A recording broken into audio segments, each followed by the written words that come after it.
sword fight vocalizations in this movie, so I don't know if it's better for you to hit those at the end of our session. One of my main responsibilities on the film is going and supervising all the dialogue, like the re-recording of the actors in the studio. What do you think?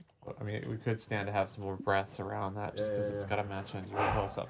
One of the most detailed of Matt's tasks is supervising what we call the automatic dialogue replacement, or ADR. One of the reasons why we have to re-record a lot of the actors' dialogue that's recorded on the set is that the sounds don't sound realistic. I mean, obviously, when they're fighting with those lightsabers, it's the sound of a stick hitting, so you really hear a plastic or a wood hit, you know, and they might be walking on wood, so they're not on stone, and so all those sounds come through to the microphone, and so when they're breathing and talking, you get all these clicks and clacks. So we have to go back, and the actor has to generate that energy again. Hopefully, you're getting performances that were better than what they recorded originally on the set.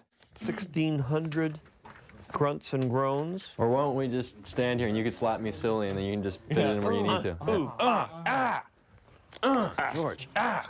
The next layer of sound was the Foley, which are the footsteps and the movement. And although you may not hear a lot of that consciously, it's very important to have that there to give it a naturalness. There was the full-time Foley artist on this film, and then there were 2 other walkers.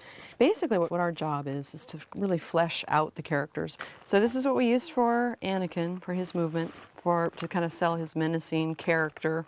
We're using just a black leather jacket that has some good creaks. We have an old rifle for some of the metallic-y sounds.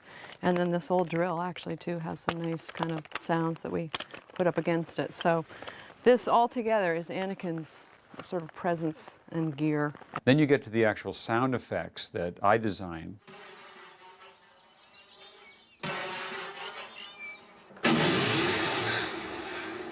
In addition to being one of our editors, Ben Burt designs both the overall sound experience and also specifically the environmental sounds.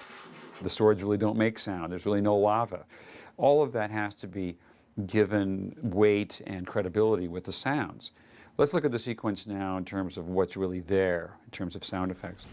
Throughout this entire fight, there's an erupting volcano, so there's a roar in the back, and that roar is composed of wind, thunder that's been recorded at other times. And then there's the bubbling of all the lava. So we noticed in the lava flow in Mustafar that there's these popping bursts of lava in the flowing river of lava. So I wanted to take some explosions. Actually, there are sounds of artillery mortars firing. I'm going to mix that with a little bit of liquid water sound and blend the two together, and then we'll have a new effect which we can ship downstairs and begin to cut it in really quickly. And these liquid effects were produced here at Skywalker Ranch by putting a shovel into the mud and squeezing it and rotating it to make various bursts of mud fly in the air. And now I'm going to take those sounds and put them on a keyboard so I can play them. So there's really an array of different notes being played, all of them in the realm of continuous explosions, but with some character to them. All the sound design elements are layered together in preparation for the final mix. Tom Myers works with Ben Burt on this monumental task. This takes months and months of work. As the effects editor and the effects mixer, what I'm doing is cutting the sound effects and mixing as I go.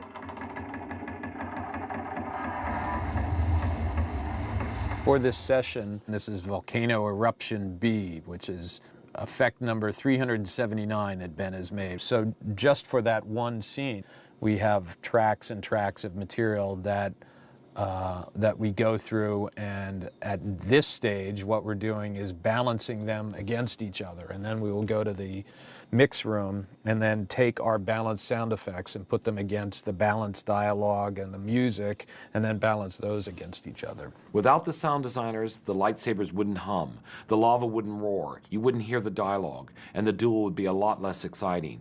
So their job is so incredibly important to the overall movie. The sound effects need to play up the reality of lots of things. It's important in the film that if something happens, there's an appropriate sound associated with it. But also the music is the element which is abstract and can go right to the heart.